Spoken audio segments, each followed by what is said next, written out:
Hey, it's me, Squeaky, the pitch guru, and I am excited to come to you with a really quick, I'm not going to be long, presentation on creating or mind mapping your pitch. Creating and mind mapping your pitch. So please, if you know someone who is pitching anything for film, TV, you have a product that you're pitching or you're pitching a small business, please share this video. And I'm going to get started right away, but let me just do some inviting here.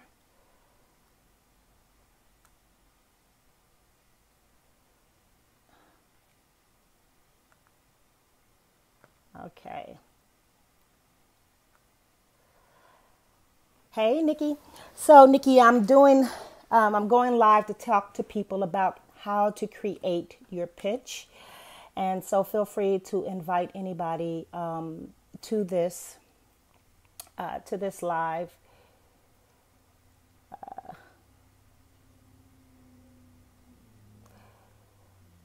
One second, and I'm going to get started. Okay. So I'm super excited. So I'm going to talk about mind mapping your pitch. And just before I get started, I want to first say that this is brought to you by Banquet 49. Some of you may know that I'm headed to Charlotte to do the 100 pitches pitching to win tour, Charlotte stop of my tour. So I'm super excited. I'm excited about the place, the location that we're going to be at, which is Banquet 49. And so this mini workshop is brought to you by Banquet 49. The team over there have been so accommodating to me. So I'm super excited. If you're in the Charlotte, the North Carolina, Charlotte area, please join the group. I'm going to be doing a workshop on pitching. I'm going to be moderating a panel of experts on the mistakes we make, how to connect with them, how to fix them, what we should be doing. And then it'll be a dope networking event. And I can't wait to meet all of you that will attend in Charlotte. And you can get more information on my site, thepitch101.com, or you can get it off of Eventbrite, the Pitch 101, Pitching to Win. So I look forward to seeing you next week in Charlotte on April the 9th. And so today we're talking about mind mapping your pitch. And it's important, I think, that you mind map your pitch because it really helps you fine tune what you want to talk about when you get in the room. All right. And so just in short, a mind map is just a brainstorm, right? It's essentially you taking a sheet of paper and you are allowing yourself to explore all the possible things that you could potentially discuss while in the room pitching investors or networks or TV studios or talent, whoever you would find yourself pitching. Thanks for joining, by the way. And if you feel that anybody can benefit from learning how to pitch, how to fine tune that pitch, or to come up with what they should be saying in the room, please share this live video. But as I was saying, a mind map is essentially a brainstorm. And with the mind map, I like to use a list of guided questions, which I'll go through today on how to really get to the core of what you should be pitching when you're in the room. And in your mind map, you're really just writing down all of the possible talking points that you can think of, right? And so there's no limit on how long you can brainstorm. You can have page after page after page. It's really you simply writing what you think as it relates to your project. And I'm going to go through some of the talking points today. But there's no right or wrong. A lot of times we're second guessing or we're questioning ourselves and we're scratching out. Just let it all go down, throw it all out on a sheet of paper. And the goal is that the goal you should strive for is the freedom, right? The freedom to explore your thoughts about your product or about your project, contingent upon what you're pitching. So let's get started. First, typically, if you're going to do a mind map or if you're going to really fine tune your pitch, I think it's best to pick a person that you're going to be pitching, or a company that you're going to be pitching, because it really helps you to cater or to tailor your pitch to that person or to that company. And so for the sake of today, we're not going to sit here and wait for you to do that. But if you're going to mind map your pitch, it would be much better if you focused on a person, a network, a studio, an investor, or talent to pitch. And then what you want to essentially do is write that person in the center of your page. The reason you do that is because if you go back and you have to pitch this when you're ready to pitch, you might do it for different people or networks or entities that you're pitching. So when you go back, you know exactly who this pitch has been tailored to. Now, the next thing is research, right? You want to be able to, and you should stop here, right? If you don't have enough research on the company or the person, then you want to stop and do some research, because the next step is, number 3, is commonalities. Really fine tuning what your project have in common with the person that you are pitching, right? Do they produce projects with the same themes that you have written about? Does these investors typically invest in projects like yours, or do they have charities with that kind of focus in the same area that you focus on, that your product is focusing on, right? And so after you put the title in the center, the next thing I want you to write down is what typically would you get from, what do you want the person that you're pitching to walk away with? And I think that's key, because it gets you to an emotional place, right? If you say, I want them to walk away, I want this investor to walk away with knowing that this product that I created is to help kids study or get ahead in their education, or because it's a study method, right? And I know that investor is into that. You already know through your research that investor is into helping kids, or, you know, their philanthropy work is with a lot of youth. Then you need to be able to put down what it is that you want them to walk away feeling.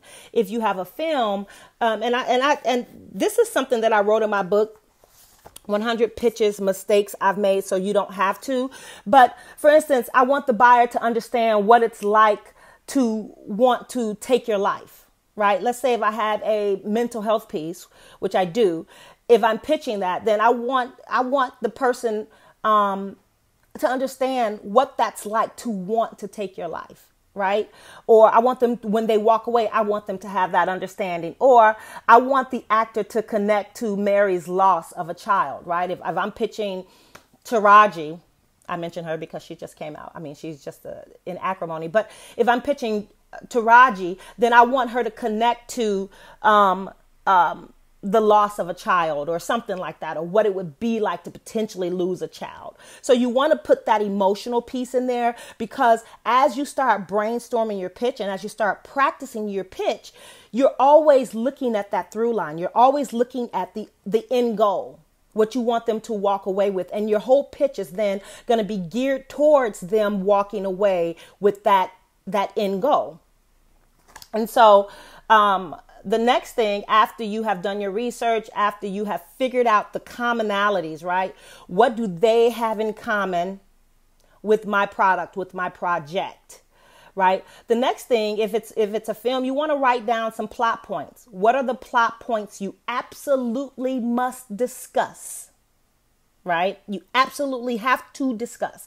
If you had, and this is a great way to do it, in your brainstorm, you just write freely, right? In your brainstorm, you would 100% write as freely as possible. But the way to do it then, how that ends up in your pitch, is that, you know what, I'll get to that later, because I want you to see how it's going to unfold. But so what are the plot points? And if you're pitching a product, what are the most important elements to my product, right? If it is a tutor guide, if it's an app on tutoring, what are the most important things that make up this app, what makes it the best. And because you don't want to forget to talk about those talking points, right? About your app, or if you have some other product, what makes it so good? What makes it so unique? And you want to be able to put those things in there. If it's, number 6 is if it's a film or TV show or web series, and you want to talk about characters, and you have to talk about your characters, obviously. So the question is, what characters are absolutely the most important to discuss? And typically that's going to be, your protagonist and antagonist. You're going to have your main or supporting characters in there that you absolutely must discuss. But in your mind map or in your brainstorm, just start drawing little arrows to why. Why is it important to talk about these characters, right? And even if you have a product and it's not a film or television show, because I do this because obviously I help people pitch their businesses or their products as well. But if you have a product and you've written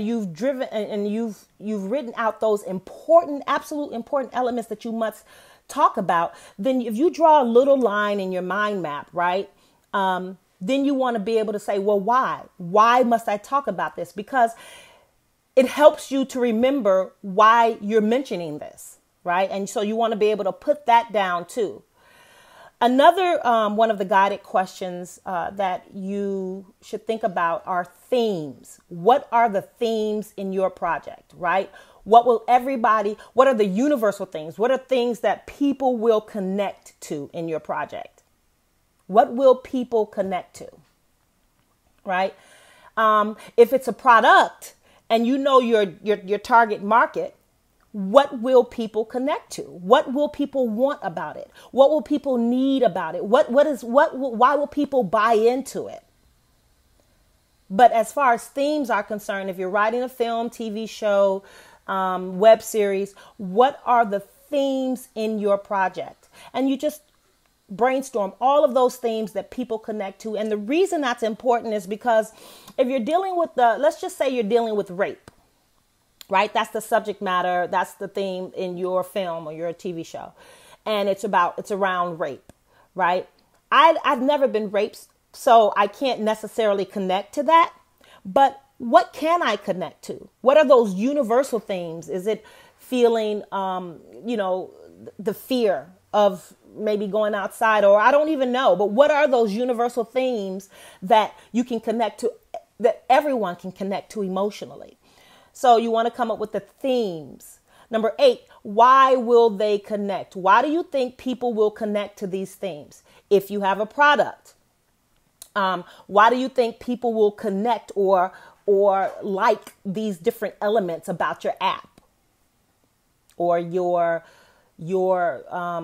shoes, and their usefulness? Why would everyone connect to these things? Because in your pitch, you're going to have to be able to explain the why behind that, why they would connect. The next is you want to take another little arrow and you want to brainstorm mood and tone. Mood and tone. And how would you describe the mood and tone of your project? If you had to just use a few words, what would those words be? How would you describe that? And that's important because coming up with those few words would help you to be able to say in a nutshell what the mood is. And it may not even be words. It might be other films or TV shows. You know what I'm saying? If you think The Matrix, then The Matrix meets The Hunger Games. That kind of puts you in a world already, right? And you kind of get the feeling, the tone, or the feeling that you're going to get from watching this film. So mentioning, even just putting those in there, right? Brainstorming those. And so as we're creating this mind map, now your paper should start looking like little tree branches that are being mapped out from every single guided question that I've just talked to you about today, right? Little bitty tree branches. The next thing is, we talked about themes. It is the world of your project, right? What does the backdrop of the world look like? And what's unique about the world that these characters live in, right? So if you are, you're writing your mind map and you go, oh, what's unique about the backdrop is that it's dilapidated or it's dark, and it's these characters live in this dark world. Or if you're talking about a district that they live in, right? The district, and that it has no food, and that the buildings are already war torn, right? You have to be able to explain that, and so many people miss this point when they are pitching. So many people miss talking about the world of the backdrop of their project when they're pitching. And then storylines, right? Which storylines are the most fascinating, especially if you have an episodic, right? I talk a lot about how pitching is storytelling. And so you want to know what storylines do you want them to follow? You can't go in there and pitch every single story, right? But you should be pitching storylines. And so which ones are the most fascinating? You don't want to tell, okay, if you talk about the pilot episode and then you talk, is episode 5 like so amazing because that's when everything takes a twist and goes left in the season, in your series. So you want to talk about which storylines are fascinating and then why they're fascinating. And of course, you want to brainstorm which episodes will have people up in arms. You want to talk about which episodes are like your top ones, because you want to start at that place of talking about episodes or even act, right? If you have a film and you're talking act structure in your pitch, then which act, right, is number two? If number 2 is the one that gets you up and passionate and you're just talking and you're super excited about it, you want to be able to write that down, because that's the episode, or that's the act that you should talk about, probably be talking about the most in your pitch as your storytelling. And then after you've done all of this, right, and those are just a few guided questions that you can have. If you don't want to, listen to my guided questions, then it can simply be, what am I going to talk about in my pitch? And you're just brainstorming all of the things that you absolutely must not forget, or the things that you definitely want to talk about when you end up in the room, right? And after you've done all of this, and you've gone over your whole mind map and you're ready to close it down, then you look at your mind map and you start drawing circles around all of the various categories, all of the things that kind of are in the same categories, right? You draw circles. So things you might say is, oh, this is all my research. This is the research I've done. Let me draw a circle around that. And then let me draw a circle around my plot points or the characters and their why, right? And then from that, after you've categorized all of your talking points, then you come up with a list of all of the top number 1 things you want to talk about in each category, because you can't talk about everything in a pitch. If they give you 5 minutes, you can't talk about everything, right? But you can say, okay, in the categories list, if I only had 3 minutes to pitch, what's out of the 10 that I wrote, or the 6 or 4 that I wrote, what's the number one thing that I would want to talk about in my pitch? And so you kind of list, after you've categorized it, you list all of those number 1 things that you want to talk about. Now, this last thing is, of course, it should go without saying, but I'm going to say it anyway. You want to practice pitching your list. After you've mind mapped it all, practice pitching that list, right? Just the number 1 things. And after you've practiced that, look back at your list. Based on your practice, are there any swaps you feel like you need to make, right? You've created this list. From this, you've created this mind map. You've categorized it. You've come up with a list of top things that you want to talk about. But is there and you've practiced it, right? But is there anything now when you look back at your mind map that you feel like you need to swap out, that you do feel is necessary to bring into your pitch, right? And if there's anything still in your mind map that you feel you need to bring on your list, put it on your list, and then you practice that new list. You try practicing your pitch again now that you've made these swaps. All right. So that is it. That is how I typically mind map my pitch. That is how I fine tune what I'm going to say when I'm going into the room. It's also how I coach people. They don't necessarily know when I'm coaching them that, but as I'm triaging or as I'm probing them for answers, I'm writing them all down and I'm practicing all of them with them. Now, so that is how you create a mind map to get closer to what your pitch should look like in the room. Again, my name is Squeaky Moore, and this here is brought to you by Banquet 49. I'm so appreciative of Banquet 49 in Charlotte, North Carolina. I can't wait to see all of you who will be at the Pitching to Win event in Charlotte on Monday, the 9th at 6 o'clock. And if you want more information, you can head over to thepitch101.com or you can go on to Eventbrite at the Pitch 101 Pitching to Win. And if you don't have it, grab a copy of 100 Pitches, Mistakes I've Made So You Don't Have To. It is a comprehensive guide. Hey, Sibo. It is a comprehensive guide of everything that I talked about here. In fact, it has more guided questions on the mind map. And they're really great questions in here. I probably didn't do it as much justice as the book did, but you have a lot of examples that I give you here in the book. So if you really want to get more information on this, go to 100 Pitches, Mistakes I've Made So You Don't Have To. Subscribe to the site, where I'll be doing more and more of these mini workshops to help content creators, especially women, especially people of color, how to pitch, how to show up in the room, how to get buttoned up and show up in the room. So thanks for joining. And I can't wait to see you, Charlotte. Talk to you soon.